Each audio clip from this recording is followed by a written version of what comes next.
Okay, so ladies and gentlemen, today I have the honor of interviewing an entertainment industry icon, a star of every medium and modality. This woman has graced the pop culture landscape with her soaring vocals, impeccable comedic timing, and inspirational songwriting.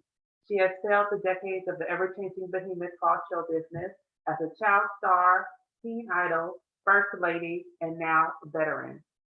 And fortunate for us, she is graciously sharing her wisdom about not only making it in the entertainment industry, but also being in control of oneself and one's choices when opting for a career in the limelight. Her book, Saving Your Soul, is a must read for anyone looking to pursue a career in the performing arts. From Hollywood to Bollywood, from the Great White Way to small town USA, I am humbled to welcome to the part of us fan cast a light whose shine illuminates us all, Miss R&B, Rhona Bennett. OMG for the intro. Okay. It's That was so true. amazing. Thank you. Well, the book is amazing. I had so much fun reading it because, I have aspirations of being in the entertainment industry, and it was just such an eye opener. I've read all of your books because first we have to give shout out to all of them. Bless There up. was my favorite, which was Beyond a Wish. Oh, There was Find and Pursue Your Passion, even with a regular job, which pertains to me definitely. Even Healthier for Less, which really pertains to everyone. Beyond the Fear, and like I said, Beyond the Wish, which was my favorite. But mhm. I really enjoyed the glossary, I guess I could call it, when you kind of went into just the different stages of, creating, of producing, of distributing, of outreach with the fans, promotion. So it's just Right. a really great book. But really, that came in, I believe, June. I want to start at the beginning of the year because 2022 was such a banner year for you, both professionally and personally. You embarked on a multi-city arena tour with your bandmates, and as we saw in Essence and Black Enterprise, those beautiful wedding pictures. Then, of course, Personal Power University, your school had its annual retreat. So, just with all of that, it was just such a great year. How do you plan to continue that momentum into 2023? Oh my goodness. I'm trying to power up right now, Matan. Like, okay. I'm like, slow down, sit down for just a second, take a breath. I'm literally fasting right now because I so needed it. Um, and because I'm fasting, my mind is clearer. I'm able to see where I need to tighten up within my personal world. I have the vision and the tenacity and the diligence to kind of sit down and map out where I'm going for 2023. So it's just planning, preparation, and discipline. Discipline's going to be my ally to get a lot of the things that I want accomplished in 2023 done. Yes, I think we all need a little bit more discipline. I'll be working on that myself. And then also, but in 2022, because I guess it might go into 2023, there was a song that En Vogue recorded. We saw that, and we haven't heard it yet. So, is there anything you could tell us about that song that you recorded? Who What produced it, maybe? we loved the song, but you know how sometimes if you get in, well, I don't know, but when you get in the creative process, and sometimes you can maybe overtouch something, right? And I so I think that we just ran into a space of maybe we need to go back and recalibrate for how the song can be delivered. But in the meantime, we are getting back in the studio because we do have intentions of releasing some more music. So that is coming. It's just a matter of finding that sweet spot for what we all like and what we're ready to put our muscle and support behind. nice. And will it be the usual collaborators, or will you be working with anyone that you haven't worked with yet?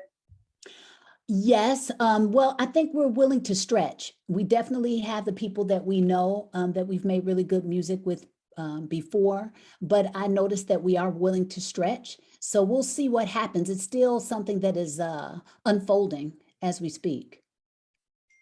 Wonderful. Okay, well, thank you for that update. And Mhm. now, with Saving Your Soul,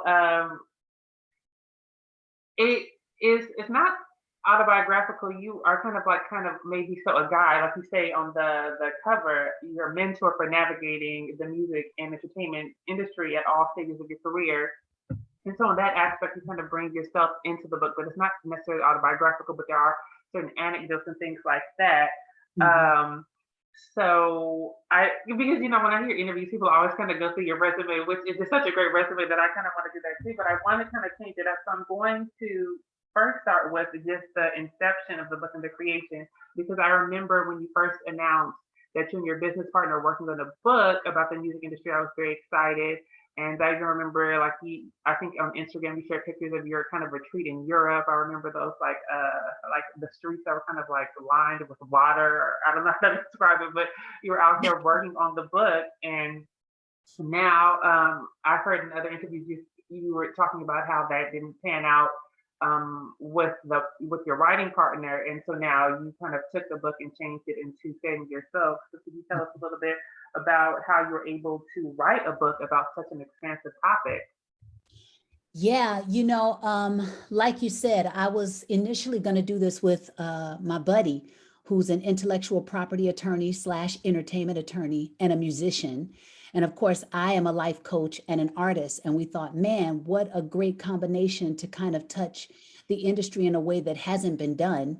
And we noticed a void in the market. I mean, the last kind of comprehensive music book, it would seem, was back in 2010. And so we were like, man, it would be nice to touch this from that perspective.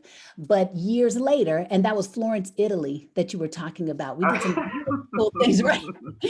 We did go some cool places to get this out of ourselves. But by the time we got to the end of the effort, we both realized that we were in two different places as far as our expression. We were following our outlines, but we were not in the same place of expression. And to be honest with you, when I went back and read everything that I had, maybe 3.5 years later, after we had completed the process, I'm not even in the same space that I was in when I started writing the book. And so I ended up scrapping 75% probably or more of the book back towards the end of 2021. Talk about taking years and then taking months, Mhm, right? To like turn mhm. this book around. And when I went into my space to say, well, if I do this myself, because I'm not willing to lose all this work, and I know that there's a void in the market, I started to think about it from the perspective of, what artist is in the industry that has boots on the ground, if you will. I'm not looking back at my work. I'm actually in it. That's Mhm. giving you advice and helping you to navigate the space, because so many people are looking for mentorship or just direction. And I have been doing this for over 30 years professionally. So I figured, hey, I've got something to contribute to this space. And of course, my heart work, as far as life coaching is concerned, is something that I wanted to deliver too. And so after I came out of my little cocoon, I was like, you know what? I'm just going to start kind of giving it a memoir touch, instead of like what you were saying, it's like a memoir, a little bit kind of Mhm. reflecting. But I wanted my reflection to mean something to the reader. I didn't want to just talk about myself for the sake of talking about myself. I wanted to talk about my experience in order to deliver a point or to get a message across or to share with somebody either my personal experience with it or living vicariously through something else to convey something. So once I got into the process, my husband now was listening to, because he would always listen to what I'd written. And he was like, babe, this is saving your soul. And I'm like, Yes. wow, well, that's a fantastic title. And that further kind of tweaked my direction for what I wanted to do, because that's something that's a huge conversation out here, especially of late, about people selling their soul in the industry and what that actually means. And like, what does that mean? How do I not sell my soul? What if I do feel like I've sold my soul? How do I get back to my authentic self? How do I take my power back? So saving your soul really touches on aspects of that. In addition to all the other things you mentioned, I mean, money management is huge for artists, I find, for creatives. You know, um, I just wanted to touch on the things that I hoped helped us uh, do better with what we had to offer and to protect ourselves while we're out there. And it is great. And like you cover a lot of ground. And so I saw the interview you did with Black Link magazine, and you stated that you're going to be adding to the book. Yes. And Yeah, so would that be an expanded edition or a series? Because for me, like I said, it's so expansive, and you, as a guy, you can touch on so many different things. Like just talking about selling yourself, and I don't want to get into too much of my conspiracy theory side, but there, like you said, there is a lot of talk about selling yourselves in the industry and Illuminati and all kind of things like that. But you being a child star and having seen that, like just that alone could be its own book. So is it going to be? Do you plan on it being a series or just expanding and adding additional chapters? How are you going to approach that? I mean, you're asking wonderful questions that I pretty much asked myself, but I really think I'm going to expand on the current book, but the name is going to slightly change. However, Saving Your Soul is still going to be a part of it. So I am in the process of that creativity happening through me. And we'll see, but I do intend to expand on what's currently there because I was like, "Ooh, what about this? Oh, what about that? Well, nobody's talking about this." You know what I mean? Hmm. So I'll Hmm. be throwing those things in there. Pray for me because this book was it was challenging to get it out of myself, so I was like, man, I know what I'd like to touch on, but it definitely takes a lot of discipline and vision and stick to itness, if you will, to make it happen. I totally understand. I'm a writer, so I mean, I write fiction primarily, and just I never actually want to commit to doing a book because I mean it could just take. I mean, some people it really does take 20 years, and there'll be some people who they'll finally get it done, and then people are waiting for the next one, and then it's not another one for decades just because it takes so much out of you, and that's fiction. So for you to have to be driving like being expository and getting information, it has to flow and it has to do so many different things. So I could just imagine like writing it kind of an instructional book, how difficult that would have to be, then having, value, as much value as it does. So you did a really great job. I wanted to let you know because it flowed very well. I read it very quickly. Um, it was very captivating. And I thought when I got to the parts where it was going through, like, a producer or a role producer, tour manager, I was like, this might drag for me, but the way you did it, it was very masterful. So Oh, wow. kudos to you. And Shout like out I to said, my editor too, Davina Infusino, who also I got lucky in getting an editor who understood the music industry. She wrote for Rolling Stone, and she's mhm. done all kinds of other stuff. And being able to collaborate with her to help me to kind of, as she said, you know how you got a cat with fur balls, and you want to sit down with that little comb, and you got to comb out every little fur ball so that this thing it purrs. And so. Wait. She helped me to make it purr, honey. Well, come on, Miss Influcino. It really did. Yeah, flow is so important. You know how sometimes you might read something and it feels like, well, that should have been here, or that should have been our. Well, what about like it just flowed really well? Everything felt resolved towards the end, and it left you wanting more, which I think is always the most important thing. When you're covering, something as extensive as entertainment industry. I mean, it goes back pretty much since humans have existed, and then the business aspect that goes back even further. But it's always, someone trying to get something. So you just did a very, it was very the depth that you and her employed. Kudos to you. Thank you for Getting this back, beautiful feedback. I mean, it's true. I really did enjoy reading it. And my next question is, you opened the book with the death of Whitney Houston, one of the most commercially successful recording artists of all time. And Mhm. many aspiring recording artists are on quest for fame and financial opportunity. So was the opening a kind of a subtle criticism of the trappings of fame and how people can get kind of trapped into equating success to superstardom and money? Wait, say that again. Your voice didn't come through as clear for your question. I'm so sorry. Say that one more time. Okay, so the book opens with the death of Whitney Houston, who, as we all know, she's just like one of the biggest stars of all time. Right. And it's a book about saving your soul. So was it kind of a subtle criticism, somewhat of a commentary on the trappings of fame and Mm. equating success to superstardom and money? I wouldn't say it was a criticism. I would say it's an observation Hmm. of what can happen. Um, it's just one glimpse, right, of a myriad of things that can happen to incredible artists, and it leaves us, begging questions like, well, what really did happen? Where did it? Could things have come from? How did things start to spiral in some of our perceptions? What could be considered out of control?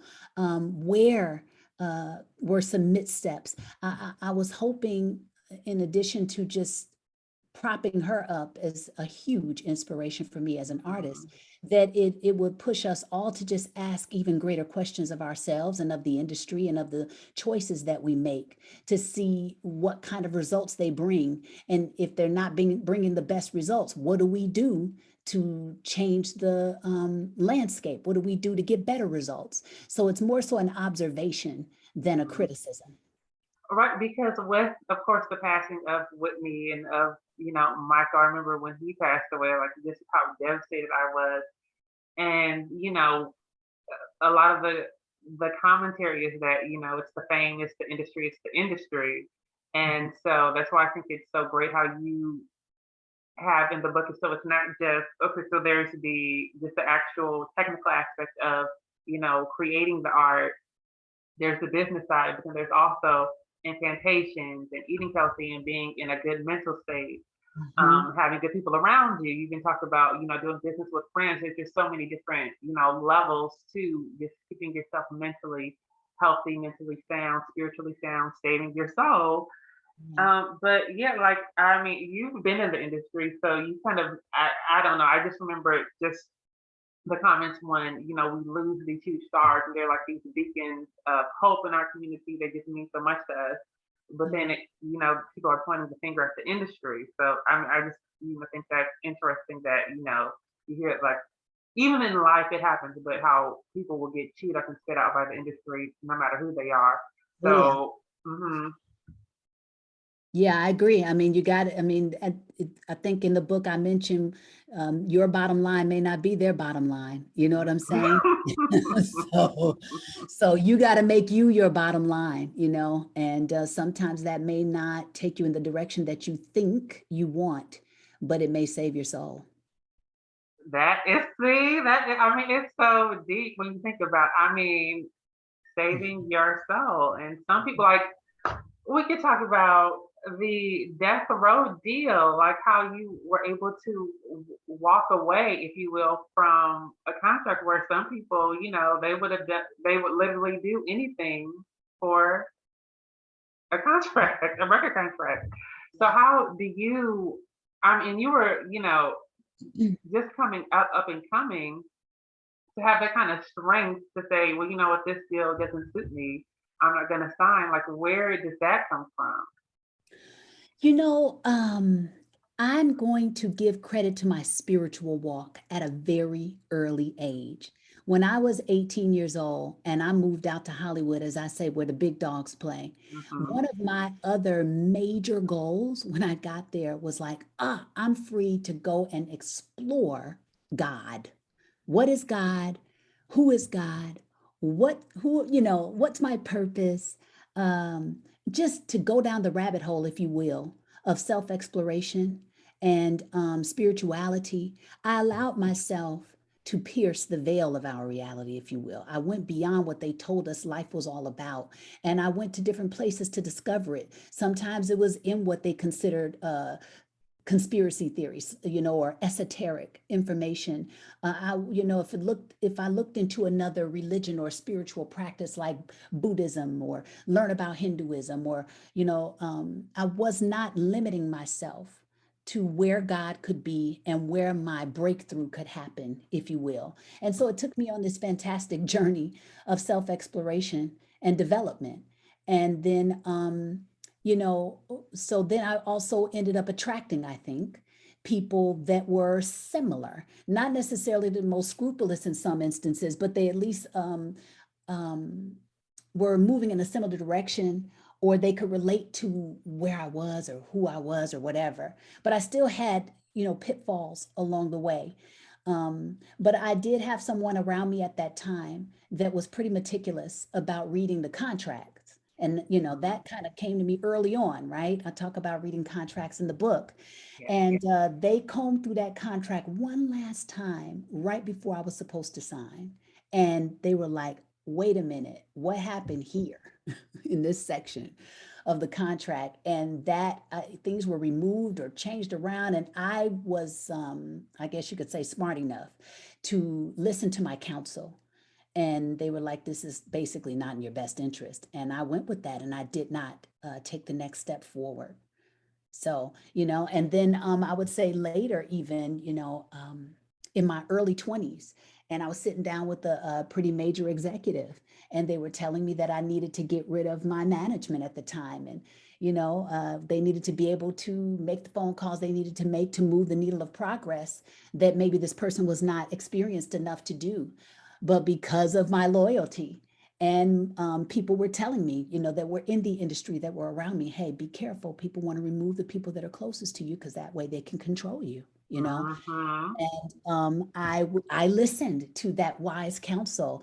And I remember even wearing my little power color, into the meeting, because I was into color therapy. And, like I said, was pretty conscious early on. And when I went into that meeting, I honored myself. And so I think, and then that, I don't know the trajectory that changed for my career, to be honest with you, because I remember, what the person said to me. But it's okay, because I look back now, and some of the things that I thought I wanted to happen for me at that time did not happen. But I'm seeing the reflection of some of those desires happen in my 40s, Mm-hmm. happen 20 something years later. So I can appreciate my walk in hindsight. Of course, at the time, I'm like, well, somebody could look back and say, why didn't you let them take your, management and da da da. And then I could look back and say, hey, for all I know, that by honoring myself and staying in alignment with what felt right at the time, I saved my soul. Hey, Nessie. It all comes full circle. That is just, Doesn't I it? mean, it's incredible. And, like a lot of people, they don't know how to negotiate. They're not used to having, like, just you throw something at someone, they just might want it if they're desperate enough. And it, I'm so happy you were able to walk in a way that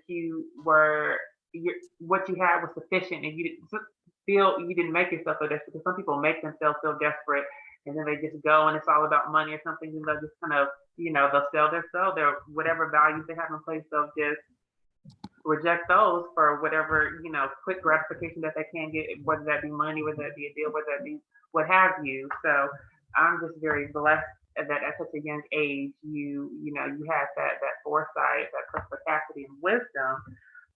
But just speaking of, because I'm going to kind of jump around, I have an outline, but speaking of the things that are happening in your 40s, I mean, just can we just talk about some of the highlights? Just with En Vogue alone, the Netflix for Your Mind promotion. I was so excited to see that because, okay, for those of you who don't know, who are going to listen to the podcast, I can't say I'm one of the biggest Mickey Mouse Club fans from the 90s MMC, just because I was probably a little bit younger. So there are people who, went to the show and were at every taping. I never went to a taping, but I love the show. I watch it every Sunday. Season 7, I know the previous season might come on, different times, but season 7, I remember watching religiously every Sunday when I guess the encore would air. So I've been a Rhona Bennett fan for over 30 years, and I'm a Oh, big En Vogue fan. And so when you joined the group, I was just over the moon. Like I couldn't believe it. It was like two of my favorite worlds combining. Kind of like, I don't know, like a twist. It was like peanut butter and chocolate. I just can't. It was just the best. And so for you to have done so many great things with the group, I'm just like, I'm in heaven. oh, bless up. That's The so beautiful. Billboard Music Awards, closing it out twice. Like that's incredible. Very, very grateful. Very grateful. Coming to America, outfits designed by Ruth Carter, I know, huh? What a pleasure and privilege. and En Vogue Christmas, now streaming on Hulu. It just Yeah. aired on TV One. I just saw it the other day. I hadn't seen it in a while. I mean, that was such a treat. I mean, for me as a fan, it's just about the content. So, being able to go into Target in 2018 and buy Electric Cafe, like, they're still, like, even after all these years, like, if En Vogue is on TV, my relatives are calling, like, oh, En Vogue was on. I mean, so I'm just so grateful that you're still doing it and doing it so well. You were on Dancing with the Stars looking beautiful in the orange Oh, thank what was it, ostrich feathers? Like it's just amazing how it's continuing. I'm so happy that you're, able to realize what you wanted to realize. oh, you're making me smile. I Got You, a collaboration with Chance the Rapper for his album The Big Day in 2019. Hey now. Yeah, Empire. yeah, yeah. You're reminding me. I can even say, and I'm so mad I missed this performance because I've seen you. Well, the first time I met you, it was you were doing a presentation in Carson. Yeah, Um, that so was that the was first time. I remember that. yes, that was in 2015, and I remember you signed my CD. I have your solo CD. Awesome. Um, yes, but you did a show at the Hollywood Bowl, and I didn't think I knew you were going to be there because I would have been there. And you did giving them something he can feel. I think it was for a Black Hollywood movies, Yeah, Black something Hollywood like music that. and movies, and you were there. And I think it was an Instagram post or it was a Twitter post, and you talked about how you had lived in Los Angeles so many years, and you always wanted to play the Hollywood Bowl, and then you were playing the Hollywood Bowl. Yes, yes, yes. So it just goes to show that sometimes it's not about instant and right now. It's not about. I mean, sometimes it is about compromising, but not never your value system. And Mm, so just like you said, it's coming full circle. So the things that you want are coming because you put in the work. So it's not always about now. It's not always right. about now. It's very true. Okay, so I know the EV fans are there. You have MMT fans, EV fans. So I know there's particular questions that they wanted me to ask. And one was from one of the co-hosts of the podcast. He said, "Now that you're living in Georgia, would you be interested in joining Real Housewives of Atlanta?" No, I wouldn't. Good. No, I don't think I would. That's probably not my best lane. Right. Well, I mean, I don't know if you listen to the podcast, but we just go back and forth on so many things. And some people are like, yes, Evie should do a reality show. Evie should do a reality show. I'm like, no, absolutely not. Like, reality TV, it's just very, I don't know. I think, like, unless you have full control and there's like a goal and it's a promotional project, I Right. just think, it's otherwise they're trying to make, you look, how can I say it politely? They're just not trying to show you in your best light. So, okay, people have questions about the Soulflower record. Particularly, what point did you come in during the recording of Soulflower? A lot of the album was already happening. Hmm. Um, so, because Amanda had been there in some of those recording sessions. So I was coming in, and I don't remember exactly when I came in, but they had already been in the process of making the record, and then I brought in a few records myself and sang some of the stuff that was previously there. Replaced some of Amanda's vocals, things like that. You definitely brought in my favorite track from the record, which was "Losing My Mind." Now, you gave such a great lead vocal. The backgrounds and are Cindy and Terry on that song? They are. Okay, They are. wow. Yeah. So I wonder what that dynamic is like because you're coming in as a songwriter, which I love. A lot of people don't know that you wrote "Let Your Baby Go" for Akilah and the Bee. So Yeah. you're bringing a song to this group, and then they ask you to join. What is that like? I don't know, like unexpected, a blessing. And I don't know, that's the biggest word for me is unexpected. That's what it was. Hmm. It totally came out of left field, if you will, because I didn't even know I would be joining a group. I thought I was going to have a solo career. But the Most High knows best, right? because Mhm. here we are almost 20 years later, still collaborating. So it makes me feel like it was definitely on my path. Yes. I mean, like you really brought a lot of life to that record. Like "Stop" is another standout Oh, on the thank record. You sang with so much you. Okay, so also my personal question, because I love your solo album. I just Well, thank That you. is just such a good album from start to finish. And there's clips that have been surfacing. I don't know if you've seen them, but there was I think you did a show in Spain, and Mhm. you were performing "Time Will Tell," which is one of my favorites from the record. Mine But too. yeah, I love that song. I mean, the meaning of love, look to the sky. I mean, Oh, pretty much every song. Rodney Jerkins did a really good job with that record. And I yeah. remember you actually told me that "I Want to Know What Love Is." David Foster did a version of that song. He produced that song on you. What was that like working with David Foster? He did, but that didn't end up being the version that went to the record. Hmm. I ended up working with, I can't remember his last name at the moment, Corey. He'd be in the album credits, I'm sure.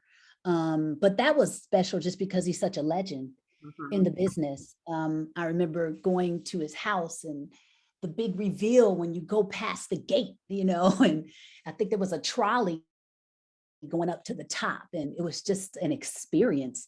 And knowing that he had worked with all these other people, and I think he had just made a record with Christina, maybe, because we talked about Christina Aguilera um, while we were there, but I can't remember everything verbatim, of course. But it was just a treat, just because he's such a legend in the business, and he was a part of one of my favorite groups from back in the '80s, as far as light rock is concerned, Chicago. So, Chicago. hello. Wait, is that the one Peter Cetera was in? Yeah, I didn't Oh even know my that. God. It's I didn't like know that. special. Yeah. Don't make me, let me go over here. But yes, that's what I want to say. David was in Chicago, and I love Chicago's music, or at least there's like 2 or 3 songs from them that's just like so classic and legendary to me. I don't want to get too far off topic, but when I just think about there's just some people who like voices that like God had to have put them, in their mouth. You're one of them. Peter Cetera, like just like that voice is just I don't it's just such an interesting voice, like the Glory of Love from the what is it, Karate Kid soundtrack. Like, how do you sound like that? Like, Oh, it's shut up. incredible. But but you're definitely one of those people who I think has such an anointed voice. Like I've listened to you. Like I said, I've been following you since the Mickey Mouse stuff. I forget which season I began. I believe I began watching it season 4. It might have been season 3, but so many people's voices, they change, or things happen to them, but yours is just as strong, as rich, and I'm still excited. Oh, When I watch you perform, and there's just always something you throw in. I feel like you're just that virtuosity that you have with the runs, and so I'm just always excited watching you, yes, watching I you sing. appreciate you. Thank you. I mean that from the bottom of my heart, because I've seen, like I said, and there's not a lot of people. Like there's some people I'll see, and I'm fine seeing them once, not to try to take away from their talent. But I saw Johnny Mathis, I love him. But Mm. it's good. But with you, like anytime you come to my town, I'm going to be there. So when you talked in the book about the drive-through concert during the pandemic, when we're talking about adaptability in the music industry, like I was, I had to be there. I had to drive down what was it, the 5 to San Diego Hey, to see now. you. I love And it. Thank and the you for the cold, because support. I was freezing inside the car, and you're out there singing and sounding wonderful. Thank you. So you're incredible. But getting back to your album, it was released in Japan. With Japan, we never really see like performances come out of there. Like, well, so like like if you're on Top of the Pops or something, we'll see that. But was there like were you doing televised performances and things like that in Japan? I don't think in Japan. I did stuff in Europe. Okay. I did do Top of the Pops, actually. I want to say in London.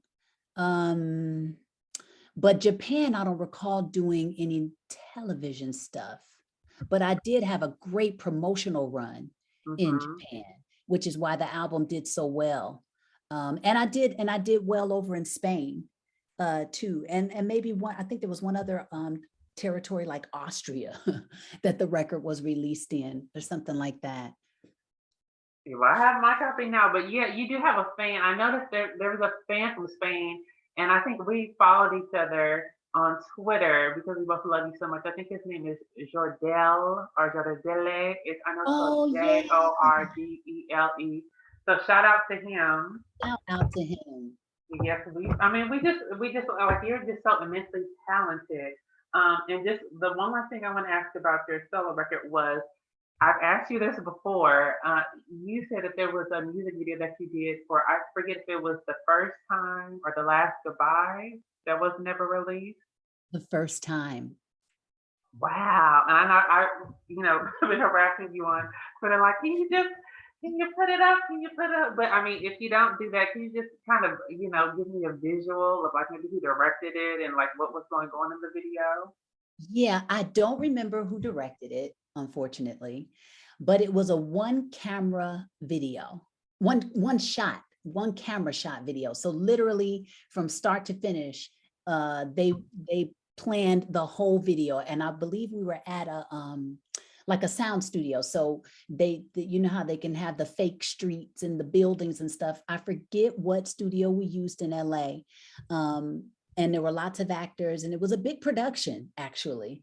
And it started out in the neighborhood, and we went through the neighborhood, and the song basically told the story until I don't even remember where we ended it. It may have been in a Jeep with my boyfriend in the video or something like that.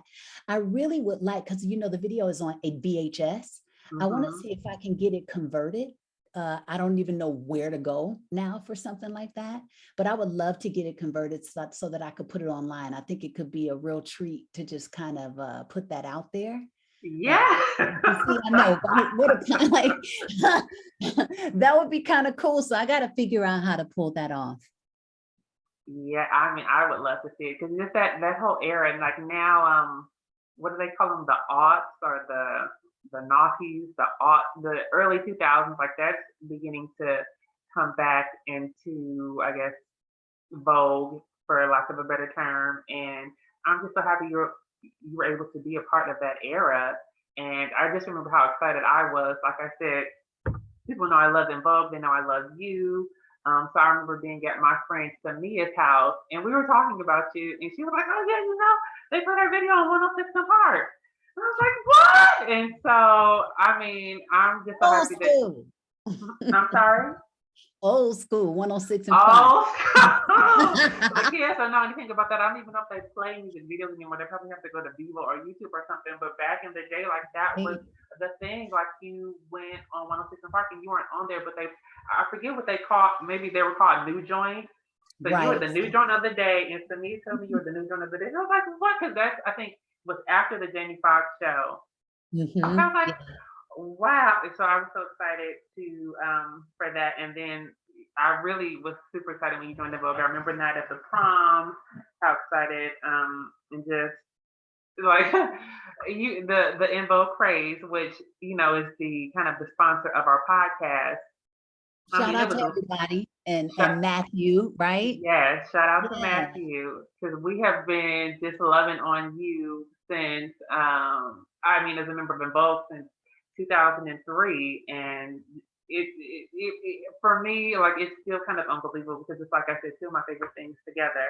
And we haven't even got to the Mickey Mouse Club yet. I don't know how much time we have. If we're never running out, just give me like the 10-minute, 5-minute mark. But I want to kind of jump back into the book because in the context of the book, soul can mean two things.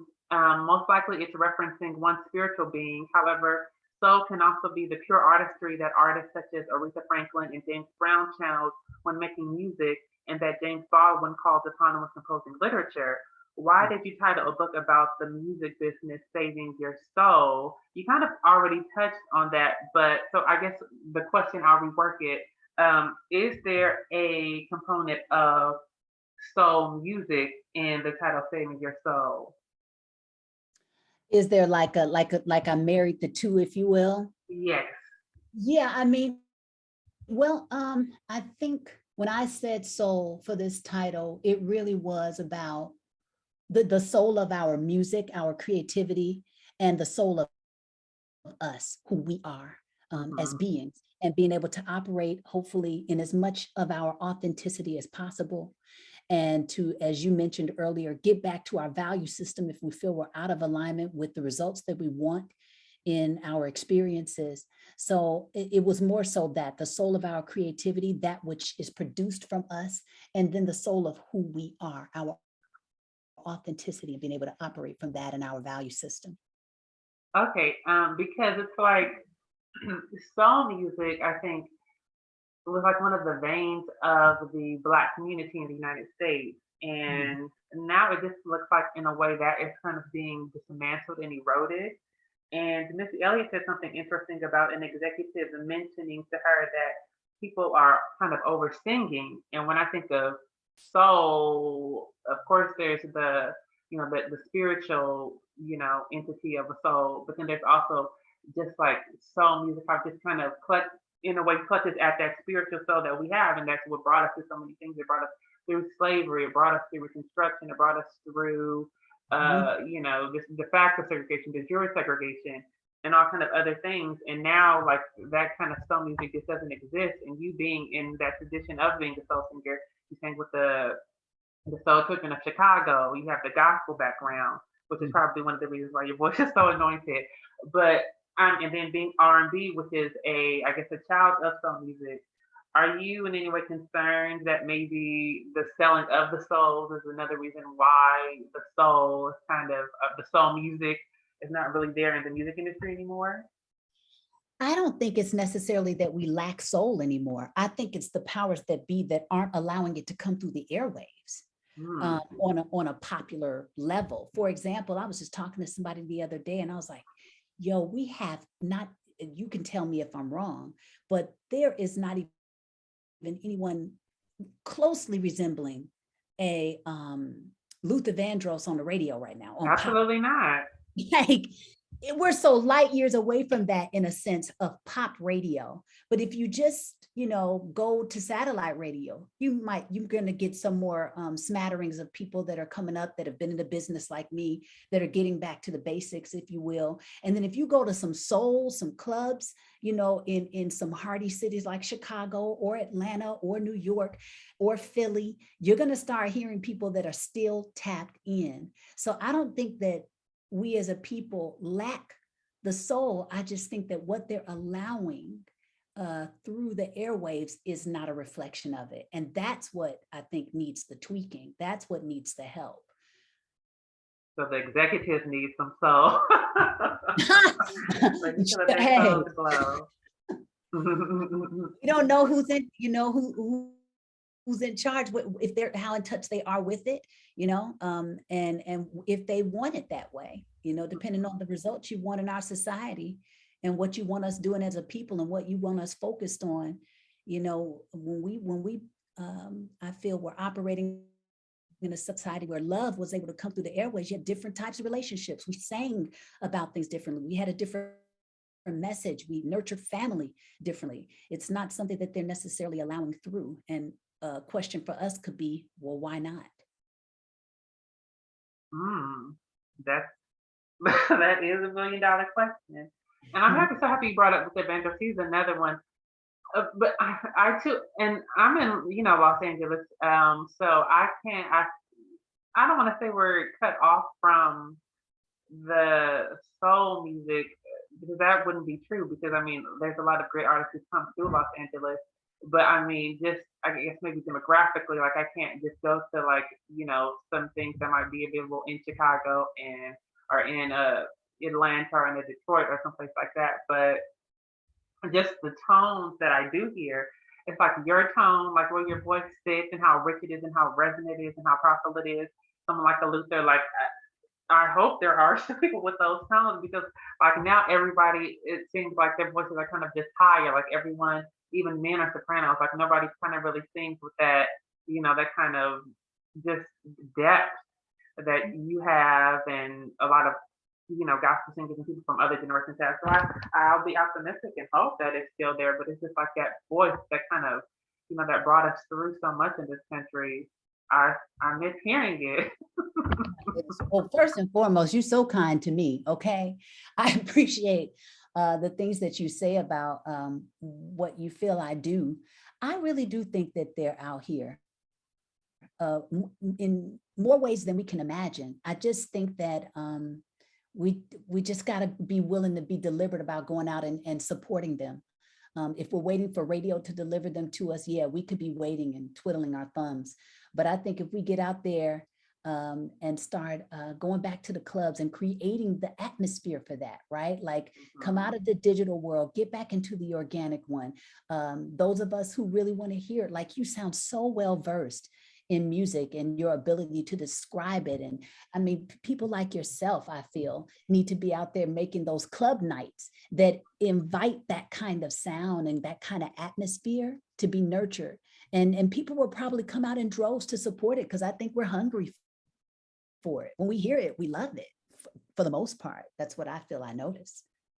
You know, you're right. I have to start being more proactive and making kind of, or facilitating space for some of the things that I would like to see, stepping out of the Mhm. matrix. Yes, sir. Well, yeah, and I mean, like the books, like I mean, I could just go on and on and on and on about it. Like I think my last question specifically about the book that I have was one of the underlying themes of Saving Your Soul is adaptation, and I guess in children of adaptation could be flexibility, but specifically adaptation. And you detail how the music industry has changed throughout the decades, and even in recent years with the COVID-19 pandemic stopping performers in their tracks. One Mhm. adaptation your group leveraged was a drive-through concert, which I attended. So, in being adaptable, do you ever consider initiating changes that others will have to adapt to? Well, if it ever came to me as an inspiration, I think I'm bold enough to take a shot at it, but I haven't had I haven't had that inspiration hit me to where I want to blaze a completely new trail. As it stands right now, I'm probably just kind of uniquely approaching what's already there, or at least hopefully uniquely approaching what's already there. Because there's just so much craziness. I don't know if you saw FN Mika, this artificial intelligence kind of. He's a rapper. I forget which company made him, but it was like this art, like basically like a Sims. But I heard about that. I think I saw a quick clip of him, or I'm just it. like, I really, Let I was me like, get I really hope this is not the way that the music industry is going. But with there was already the talk of the holograms with like, the Tupac hologram. I think they were even going to do that with Miss Houston. mm, And so now I guess it's like creating a totally new character. And then, you have James Earl Jones selling the right to his voice. So his voice could be manipulated, I guess, however Lucasfilms or Disney wants it to be. And I'm just wow. like, right, yeah, he sold the rights to his voice. So I'm like, is that going to be the next thing where everything is just kind of like artificial? Like I don't know if you're into Star Wars, which actually your old co-star Carrie Russell, she was in the last one, but also in the last one was Carrie Fisher. Interesting they have the same first name.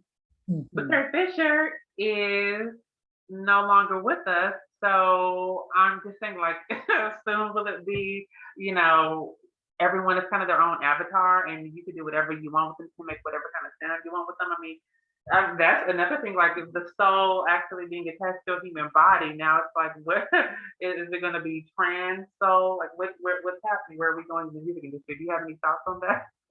I mean, you kind of touching on it. Hello. That is so interesting to hear that he sold the rights to his voice. Wow, I didn't know that.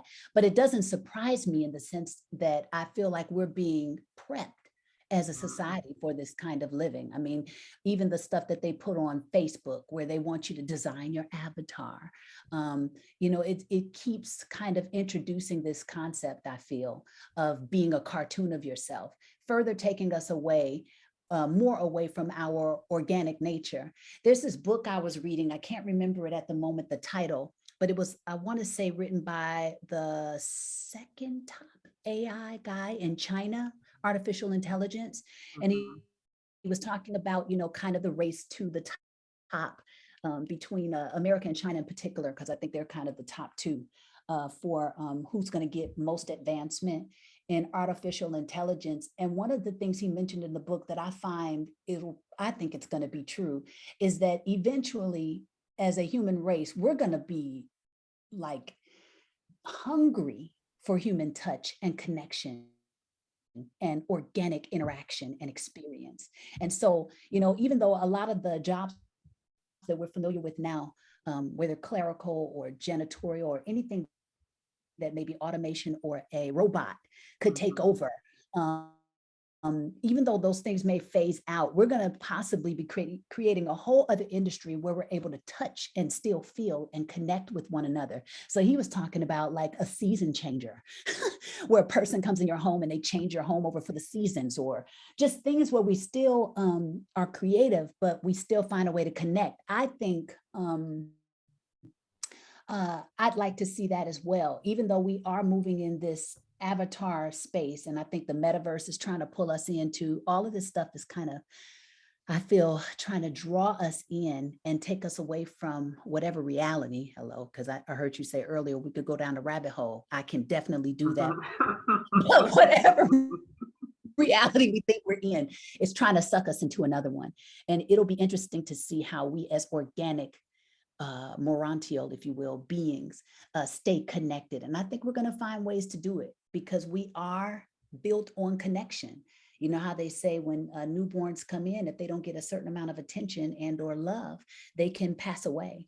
And so I think that we as human beings are still built on connection, and we'll find a way to do it, to connect. Well, I definitely hope so. It's just, the world. We could just go on and on and on and on and on about that. But like I said earlier, your light shines and all of us there. It's so great that we have people in the industry that are still, light, and that are mentors and are people that we can kind of look to. And so I'm just so grateful that, you're doing this interview and being so open. Let's. Thank you. It's my pleasure. Okay, well, to get kind of back to the podcast, we are so grateful to have you on. Our last season, we closed with the discussion about an Evie biopic. There is an Evie insider who let us know that Evie is in talks with a major studio to do a biopic, and I don't know if you can talk about that. I'll just put that on the table if you can't say anything about it. But my question to you would be, and I know you get this all the time, who would you want to play you in the Evie biopic? I will actually tell you first that my top choice was this model named Riley Montana. I don't know if you've seen her. I think she's actually from the Midwest. I had, reasons for why I picked every once in a while I picked. She's a very beautiful girl. I think my co-host Josh Jenkins, he picked Yaya DaCosta. I'm sure you know Yaya. She was on America's Next Top Model, and I think she played Whitney Houston. And the biopic that Lifetime did, that was directed by Angela Bassett and Deborah Cox, did the singing. Yeah. Wow. I don't know. I have no idea. I don't know if I've given that any real thought, to be honest with you. I would be open to what someone else actually thought about that. I don't even have an opinion, to be honest. So I'm guessing there's nothing you can tell us about the project at this time. No, of course not. I mean, things are always unfolding in the Evie world, right? So, right. Well, will we be seeing you act anytime soon? I mean, at the moment, nothing's on the table, but I am totally open to continuing to stretch in that way. And you just never know what might come up that will give me the opportunity to do so. So I'm open to doing it for sure. Because you're such a great actress, and I guess we'll kind of say, because I just want to ask a few questions about Mickey Mouse, but and you talk about it being such a great training ground, and I mean, when I think about it, like you were doing like sketch comedy, there was Emerald Cove, so you were doing drama. I mean, it's just like, what can't you do? Probably plenty, but thank you. Were you a dancer prior to joining the Mickey Mouse Club? I don't know if I would have called myself a dancer, but I definitely took dance classes. I would say I did come into the creative world in a well-rounded fashion. I took dance classes as a little girl. Um, I started acting in a playhouse on the south side of Chicago around 12 years old. Um, and I was taking voice lessons probably as early as 12 or 11 years old. So I was definitely in the big three pretty early on. Mhm. So Yeah. just well-rounded. And I know like your break was Booster's Place, and I don't know if I bought the DVD or I think it's Amazon Prime, but I was watching the show and my favorite episode was the one where you and the other young girl were doing singing lessons, and your mom was actually in that episode, and Oprah. I thought that was so cool. It was. My mother was so nervous. It's so hilarious, but I needed a mother. And they're like, why don't you let her mother be her mother? My mother's like, what? But it's so cute to look back on. So yeah, that was pretty awesome. It's just all those incredible memories that you have. That's, God really, laid it out very nicely for you having, like you said, being 18 and having been on a spiritual journey. Like some people, like, they're given certain things, like even, some people in their 30s or 40s who haven't had anything and have access to certain things like that can just kind of change their whole trajectory in a negative way. But he's really, kept you. Mm-hmm. And so because, I love the Mickey Mouse Club so much, I was so happy to see you at the 30th anniversary in Orlando. That Yeah. was a magical experience. So I think Dale and Chasen, I think they were the organizers of that event. Yeah. Shout out to my brothers and everybody who was a part of making that happen. It turned out so great. I mean, Tasha, Jennifer, Jason, like I just couldn't believe it. Like I don't know, and I don't. I feel like maybe there's certain things I can articulate well, but just my love for the show, I don't feel I can ever truly just articulate how much joy I had sitting in my living room watching you all. I love you all so much, and so I remember coming into that because it was MegaCon, I believe it was. I remember going into one of those large rooms and just seeing you guys all lined up. And so first it was Tasha Danner, and I was just sitting there like, Tasha, I'm so nervous. Like I can't, like you guys are my, I was so nervous meeting you, and she was so kind. And then you were second, and you made sure I was together. Like you were like, no, this is how you take a picture. And Nita, of course, was there, and she was just as grand as I thought she would be. Like Yes. it's just the camaraderie that you guys all have. I mean, Mylin, Dee Dee. Yeah. Now Tony and TJ, they didn't seem like because I was gawking, so they probably didn't like that. But they weren't as friendly as everyone else. But I mean, like Jennifer, like she just embraced me. Jason, Kevin, Damon, Dale, like you guys are just like I feel like I'm so fortunate to see, you all grow into these just well-rounded individuals that are about family and just have good energy. You're good people. Oh, thank you. Thank you so much for that. Yeah, I'm so proud of everybody, and I'm so grateful for the relationship that we still have all these years later. It really is a special thing, I think. I mean, and for fans, like I saw, just you posted something. I guess you were doing a seminar with Anita, so you guys are still Yeah, tight. it's fantastic. Yeah. I saw because okay, you're my all-time favorite, and I'm not just saying that because anywhere, anytime I can be in your presence, I'm there. But Matt Morris, he was Yes. another favorite of mine, Yeah. Yeah. and I saw that he was at the mixtape tour, and you said like I think you posted something that was like family time, and I love that. Yeah. Yep. That's my brother. So How is he doing? he's doing good. He's his spiritual walk is Hmm. guiding him a lot. Of course, I think he's a pastor, but his music calls him too. I'm sure because he was such an incredible talent. Is such an incredible talent. So it's going to be interesting to see how he continues to evolve. Yeah, I remember when he it was the Hope for Haiti concert. I know Justin Timberlake. We all know Justin. He was performing, and he did Hallelujah, and Matt came on. I was like, oh my goodness, from like I just love you guys so much. And season 7, I loved it, and I was little back then, so I didn't know about things getting canceled and things not returning. So I just remember for like years, I was still waiting for it to come back on, Oh my but goodness. it never did. But so I guess my life, I want to start wrapping it up because I don't want to keep you too long. But if there was a season 8, would you have returned? Absolutely. We were all sobbing when it was over. I mean, we understood we were all older, right? I was probably 18, if not going on 18. And I don't know, the show ended up ending. But yeah, if they brought us back, I'm pretty sure I would have been back.